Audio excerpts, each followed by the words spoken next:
നീഫനാണ് Sreekumaran. അതുവഴിയാണ് വേണുഗോപാലേട്ടൻ P K Palakkad സാറിനെ നമുക്ക് എല്ലാവർക്കും അറിയാം. നമ്മൾ എഴുത്തുകാരനാണ്. എനിക്ക് വന്നപ്പം ആദ്യം പരിചയപ്പെടാൻ ഞാൻ പണ്ട് വരാറുണ്ട്. ആക്ച്വലി കുറച്ച് ദിവസം മുമ്പ് ഞാൻ വന്നിട്ടുണ്ട്. അപ്പം ലൈക്ക് സ്റ്റോറീസിൽ എന്താ പറയുക, ഇപ്പം തന്നെ പറഞ്ഞു ഇതിൽ മീൻസ് ട്രാൻസ്ജെൻഡേഴ്സിൻ്റെ മുംബൈയിൽ പഠിച്ചു വളർന്നതുകൊണ്ട് എനിക്കറിയാം. ആ ഹിജറകളെ ആക്ച്വലി ഞങ്ങൾ ചെറുപ്പത്തിലെല്ലാം ഭയങ്കര ഭയത്തോടെയാണ് കണ്ടിരുന്നത്.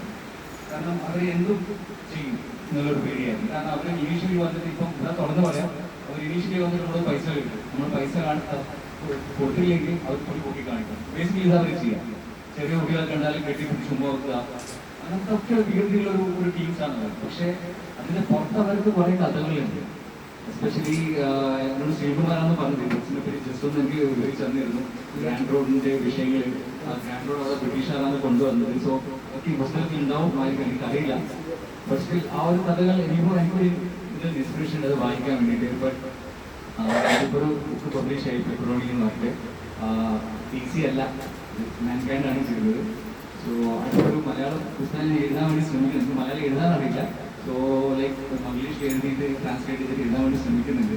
സോ അതുകൊണ്ട് ഞാൻ കഴിയുന്നത് വായിക്കാതിരിക്കുക ചെയ്യുന്നത്. കാരണം ഞാൻ തന്നെ ക്യൂരിയസ് ആണ് ഇങ്ങനെ എഴുതുക. കാരണം കുറച്ച് വായിച്ചിട്ടുണ്ട്. പക്ഷേ വായിച്ചിട്ടുണ്ടെങ്കിലും ഒരു എഴുതുന്ന സമയത്ത് നമ്മളുടെ കൺട്രോൾ അല്ലാത്ത പോലെ എനിക്ക് തോന്നുന്നു. കാരണം നമ്മളിപ്പോൾ എഴുതി കൊടുക്കുന്ന സമയത്ത് ഞാൻ തന്നെ, എനിക്കറിയില്ല, ഓരോ ആൾക്കാർ എക്സ്പീരിയൻസ് ഉണ്ട്. കാരണം എൻ്റെ ഫസ്റ്റ് പ്രോബ്ലം എന്താ വെച്ചാൽ നമ്മളിപ്പോൾ എഴുതുന്ന സമയത്ത് നമ്മളൊരു സിറ്റുവേഷൻ എഴുതും, പിന്നെ ഡയലോഗ് എഴുതും. അപ്പോൾ ആ ഡയലോഗ് എങ്ങനെ അതിൽ ഇൻക്ലൂഡ് ചെയ്യണം. ചിലപ്പോൾ സിറ്റുവേഷൻ എഴുതിയിട്ട് അതിന് താഴെ എഴുതുമ്പോൾ ഡയലോഗ് ചെയ്യുന്നത്. അപ്പോൾ ഞാൻ ചില ബുക്സിൽ നോക്കുന്ന സമയത്ത് അവർ സിറ്റുവേഷൻ എഴുതിയിട്ടുണ്ടാവും, അതിന് താഴെ കോമൗട്ടിൻ്റെ ഡയലോഗ് ഉണ്ടാവും.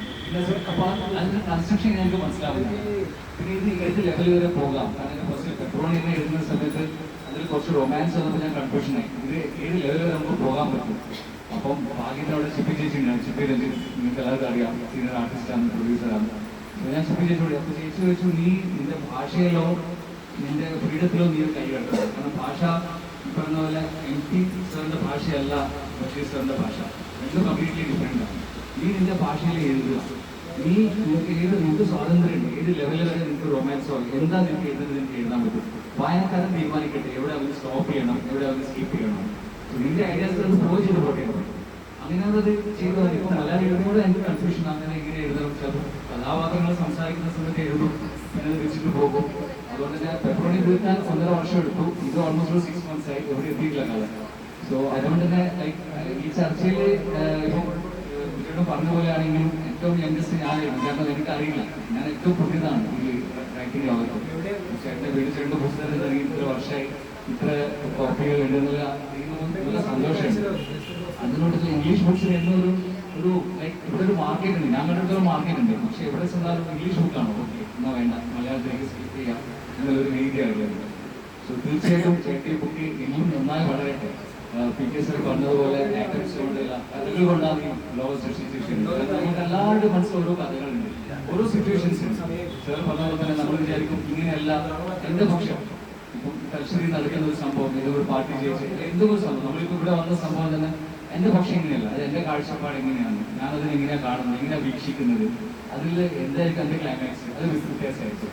അത് നന്നായി എഴുതാൻ കഴിയുക, അത് വായനക്കാരുടെ കൂടെ അത് സഞ്ചരിക്കുക. കഥ വായനക്കാർക്ക് ഉൾക്കൊള്ളാൻ പറ്റുക, വായനക്കാരന് എവിടെയോ സ്ട്രൈക്ക് ചെയ്യുക, അത് ഓക്കെ ഇത് എൻ്റെ ലൈഫായിട്ട് എവിടെയോ ഒരു സാമ്യമുണ്ട്, അതൊരു വലിയ ഭാഗ്യമാണ്. എഴുതാൻ കഴിയുന്നതിന് ഏറ്റവും വലിയൊരു ഭാഗ്യമാണ്. സോ